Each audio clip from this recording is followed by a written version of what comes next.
Hello, my name is Derek Hanson, and I'm here to talk not just about all the passwordless stuff that you may have heard me talk about before in the past, but actually, how do we take a security key and actually make that something that we can deploy?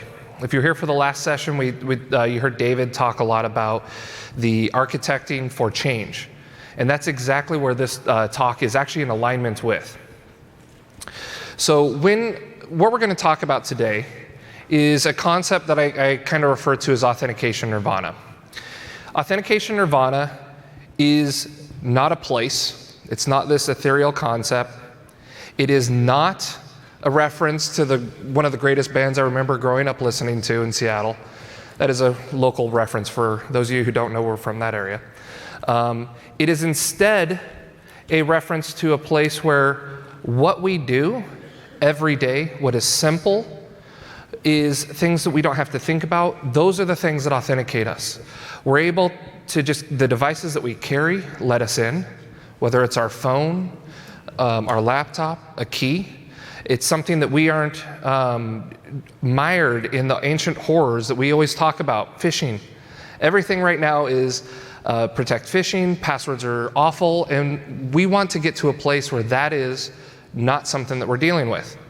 But passwordless isn't something you can just turn on. Passwordless is a concentrated effort to get to a place where you've changed process and people. Okay? So before we get really too deep into how to take that journey, I want to make sure we're all on the same page on some very key concepts within identity. We have an account lifecycle. Our account lifecycle, maybe it looks a little bit like this. You got people that create accounts, they use them, they then are able to actually manage their credentials in that account, their profiles. They get into a stage where I've lost my credentials, I have to recover this account, how do I do that? And then finally, they have an option to decommission or remove that account. All of these stages are things that you go through in your daily life as you engage with a business online. You register, you know how painful that process may or may not be. You know when you go back, we're doing everything we can to identify you. But then you also know that experience of you just hate doing business with somebody and you're just done and I just want to delete my account, I want it gone. So we've all dealt with that. We have to consider that account lifecycle as we are talking about changing the underlying credentials that people are dealing with. The next concept I want to make sure we're all clear on is phishing. Phishing is a lot of scary things that people really love to talk about, but at the end of the day, it is a process by which somebody tricks you to give away the secret that you use to protect yourself. There's lots of ways to do phishing. There's lots of attacks. And the problem is it's becoming an automatable process. One of the attacks or conversations John Bradley shared earlier this week was about how easy it is to actually roll out a phishing website. It's pretty much if you can automate it to build IT, you can automate it to build an attack. It's become that straightforward for people. So you've also heard a lot about FIDO. I gratuitously stole this from their website, and to really just make sure that in this room we understand that FIDO is giving us the building blocks to build processes that allow people to sign in passwordlessly. FIDO in and of itself is not everything that you need for passwordless to work in your organization. Okay. FIDO introduces a new concept to us though. FIDO U2F first introduced user presence. But when you start looking at FIDO 2, you have a concept of user verification. As we have looked at how we talk about authenticating users, we've taken buckets of something you are, something you have, something you know, and we've combined them into permutation that says, here's how you do MFA. If you're going to start preparing for a passwordless world, that means the something you know is no longer what you lead with. You have to devalue the something you know so that eventually it becomes the somethings that you have plus something else. You can't lead with the password. And we need to look at how do we take a key, whether that key is in a device or it's in a phone or a laptop, plus the verification methods. Those verification methods might include the PIN, just like we deal with debit cards today. We're very familiar with the ATM experience or the checkout experience. It may also include biometrics, where you get a proof of who you are that actually unlocks that key material. To be really clear though, the FIDO biometrics is not centralized biometrics. There is not a big server somewhere that has all the information about you, because the first time you raise biometrics, especially in an audience like this, the question is, well, I can't change my fingerprint. You don't need to change your fingerprint because it's not centrally enrolled. Somebody doesn't have it. If your device was stolen, it was a sample template on that individual device. This is not a big brother world use of biometrics. Centralized biometrics is extremely good for identification. It is not good for authentication. Okay, that is a very key point as you look at how these systems are built long term. So what are we trusting then? So how many of you guys remember getting this alert on your phone? At least for those of us in Seattle, that hit. That was in the highlight of what was going on with some tensions raising. It was an accident. But what came out as the press releases and as the conversations were going through, we had an incident where somebody was on giving an interview, and on the back of his, or on the monitor was his password. So I'm not going to shame the person individually, but we've all seen this very concept. Passwords were system administrators placing trust in the user to manage access to the account. It works really good if the user only ever accesses one account, one system. But that's not the world we live in. And so what ends up happening is users write things down and we break the trust that was there. Plus the security promise isn't all that great in a password. So if we have broken trust, we have the concepts user verification that allow us to identify users. Where do we go next? And I would say that our trust is actually going to be anchored in the devices that we carry. When you look at old buildings, and you look at really any brick-built building, the most important piece in that building is the cornerstone. That becomes the reference for keeping the walls square, the walls plumb, and true. You have 3 axes you're working with in a building, and if you don't get that cornerstone right, everything else falls apart. If we move away from identity having a cornerstone in a password, we have to put that cornerstone on something else. And that something else needs to be able to be accessible to users whenever they need it. I would actually claim that anchoring credentials in a root of trust, a hardware root, is the important piece for us to actually build out a secure identity model. Whether that hardware root is your phone, a security key, your laptop, you need something that I can bring to that new device to actually help me with a device registration process. What security keys solve is a bootstrapping problem. We actually use this phrase all the time in the industry. I'm bootstrapping something. What does it actually mean? I gave a talk similar to this in EIC, and I was in Germany, and I figured I should go look up the Americanism behind bootstrapping. And I went looking it up, and it basically was defined as one's attempt to pull themselves up over a fence by their bootstraps. Thought it was a little odd, but the idea is we have to do something myself to enable that next thing I'm trying to do. I'm trying to get this device to be enrolled. I'm trying to understand how I'm going to access this system. So we use bootstrapping a lot. The security key in this construct, when it is something that you trust, allows you to do a bootstrapping securely. The bootstrapping is absolutely part of the device registration process. Device registration in this new world, as credentials are in many places, is actually going to become part of identity. If you don't believe me that you're doing this already today, we have screens that exist in our life every time that we try to enroll Netflix or Amazon Prime on our actual TVs. Has anyone ever bothered or tried to type in a strong password to Netflix on your TV remote? It's an awful experience.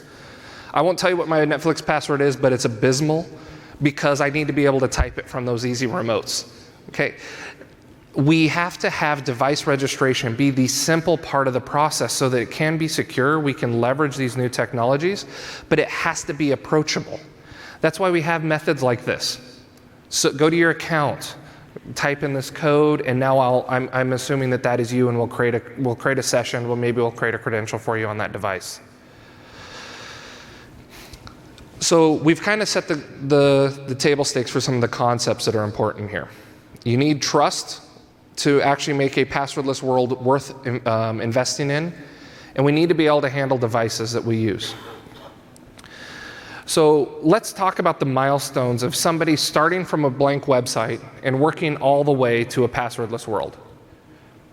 First milestone, not very interesting, but you created this great new website. You need a user identifier and some profile information about them. So now I've got some information. We better put some passwords in front of it.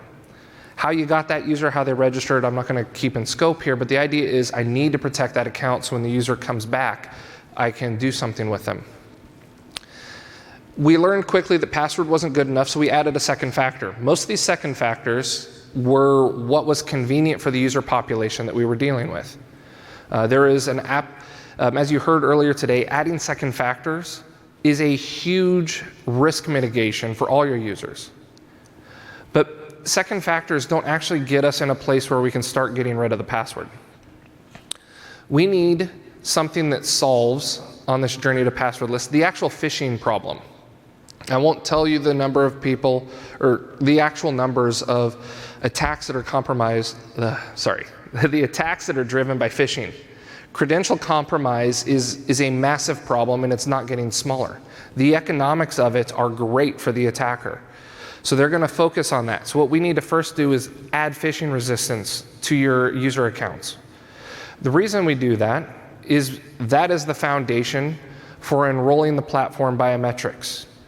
Touch ID, Face ID, Windows Hello, all of these concepts are platform biometrics working on your behalf.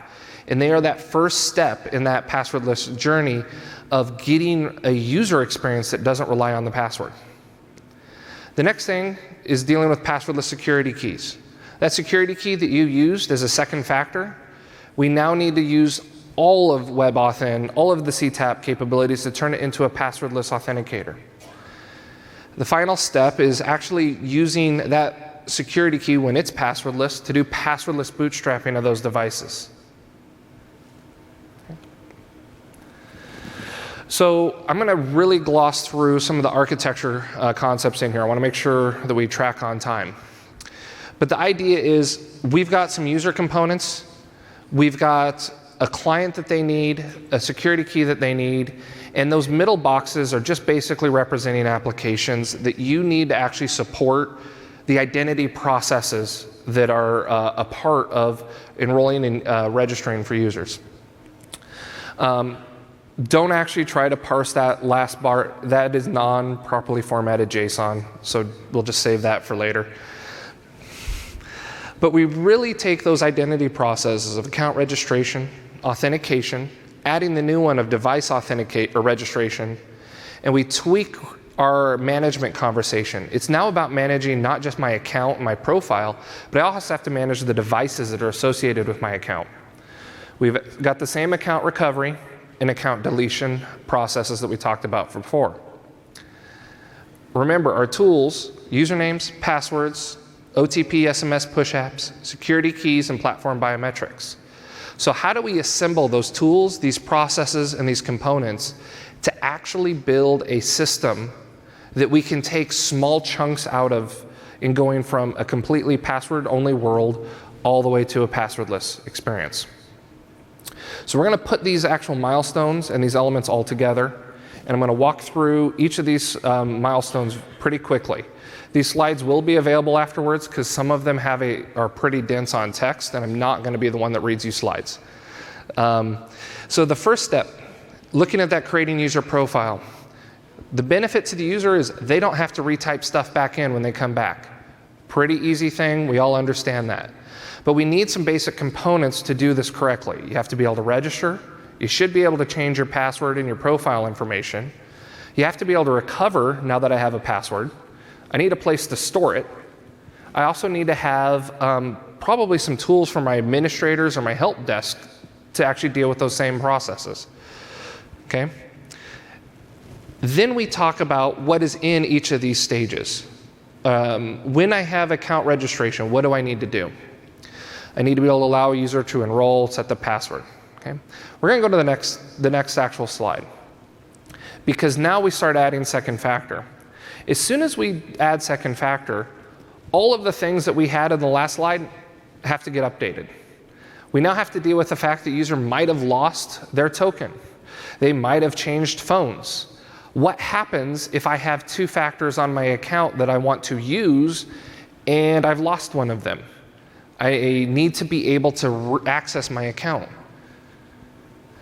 What do I do in the administrator app if I added a second factor but I don't actually update the help desk so that they're able to actually see what that is and recover it?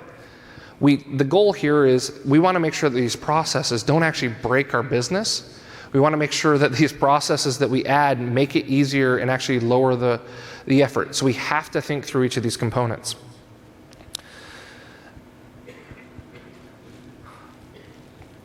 The next stage is adding a phishing-resistant second factor. The major change in this is our identity provider in the last slide, in the last stage, now needs to be WebAuthn capable. We're going to bite off a very small chunk in this phase. We're not trying to boil the ocean, go completely passwordless, but we're going to allow our users to opt into the methods that actually make them secure. We also need to allow our users to opt out. That is very important. If you want the security benefit of this phase, you have to let your users that want to be on that bleeding edge, that want to take the effort to protect themselves, to shut off their actual authentication methods that they've deemed less secure for them or less applicable for them. The other thing that you need to allow them to do is allow them to register attribute information that can be used for recovery. If you don't allow a user to tell you how to contact them or how they want to work with a recovery method, if you never validate that that email address that they gave you is actually real, you'll never be able to recover them remotely if you've never met that person. You don't have some other attributes. For all of you that run a commerce platform of some sort, I'm sorry, but I register at almost all your sites. If I don't want you to know who I am, is Michael Jordan at NBA.com. Nothing personal, but I just don't necessarily want to be tracked. But if I ever lock myself out, I can't get back in. And I do probably apologize if that's his actual address. So now we talk about adding passwordless. Nobody actually wants to get a key out every single time I sign in. I want to use that platform biometric. I want to be able to sign in with what's on my device. This is getting us closer and closer to that passwordless world that we're talking about. My phone can now be passwordless.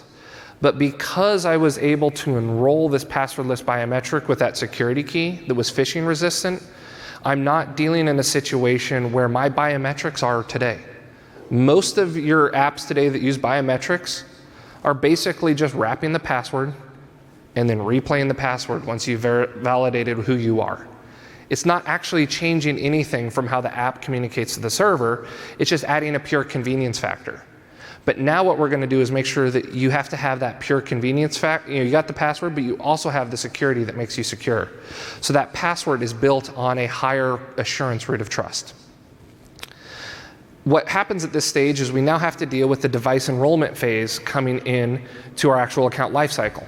We have to prompt the users to actually allow them to enroll the platform authenticator, but we need to make it seamless. At this phase, the remember me checkbox that sits on a lot of websites gets replaced with a I trust this device, enroll it as a platform authenticator. Or because there's actual JavaScript out there that you can run, you can query that browser and ask the user, hey, we can enroll a platform authenticator. Do you want to do this? We want to make the process of enrolling credentials as simple and straightforward as possible so that we avoid getting into the account recovery bucket. Account recovery is difficult. So let's make those platform authenticators help us avoid that situation of what happens if I lost my phone, what happens if I lost my keys. We need to make the things that you have work for you, not against you. The next step is to take that existing security key and have the user re-enroll. This time it won't just be a passwordless authentication event. It can be an actual multi-factor authentication where the user has the key, has the verification enabled. We're not actually making really any systemic changes to the components because we've built all those already. But what we're doing is we're actually getting the password out of the equation for when I go to enroll my next device. Because what's going to happen in this journey, as you get farther and farther away from the password, the users are going to remember it less and less. So one of the things that I would add at this phase as well is make a change in the account recovery side of things, or the account management side. Let a user sign in with FIDO, which is a high assurance authentication, and go back and let them change their password. Don't force them into an account recovery flow because they forgot their password. Give them a tool that is based on the higher assurance authenticator that lets them come back and change the thing that we've devalued in the assurance equation. At this stage, we are ready to go to passwordless device registration. With passwordless device registration, we do not need to have the password at all in the user's environment. If all your apps are able to start consuming this pattern, you can allow users to start maybe even shutting off the ability to use the password. This is going to take years in some cases. This is going to be a journey because you're talking about changing not just how the systems operate, but the processes as well as human behavior. I would love to tell you this technology is out there right now and it's 100% perfect. But I have a team of people that will tell me all the flaws right now as it's emerging, and that it's not quite ready. But we can take these steps and we can be on this journey to actually start training the users and start changing the way we do business. In this last stage, the biggest thing that I would change here is making sure that users are able to just shut off that password, as I said. So kind of looking ahead, just kind of summarizing what we've talked through today, migrating users from a password-based authentication solution to something passwordless actually requires that we solve the device bootstrap problem. If we don't solve device bootstrap, we are still going to rely on potentially phishable patterns to enroll devices. We want to make sure that that device authenticator is as good as the authentication that we can do with that external key. Security keys are purpose-built external authenticators for bootstrapping. I do happen to work at Yubico. I like the products that we make, but I'm not sitting here saying that the YubiKey should be what you use for every single thing in WebAuthn. Okay, it needs to be there to transit trust. It needs to be there to bless that device. Okay? And the last thing I really want to say is we can start building those apps today, and we can start preparing our apps for these patterns. We don't have to wait. Okay. All right. With that, I have almost 2 minutes for Q&A. Is there any questions anyone would like to ask?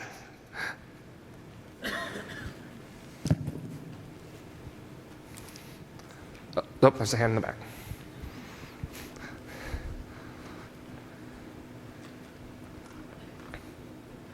And while he's getting the mic, if any of you have any questions, please feel free to reach out. Here's some resources. Some of them are ours, some of them are elsewhere. But I'd be glad to share the slides and make them available to you. If I have a device that's using native security key capability, like a Touch ID on a smartphone, and I want to set up another device to use passwordless authentication, then I really have to go through this whole process again with the password in order to do that, don't I? In certain milestones that I laid out, you would have to rely on the password with that device. As soon as you get to a stage where the devices and the credentials that you have on that device don't need a password for you to authenticate, you get to a stage where you can get rid of that passwordless registration.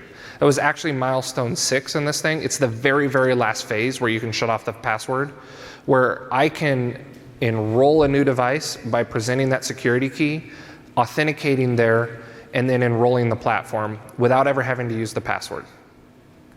Right, but that presupposes that that security device is transportable between devices, right? That does presuppose that.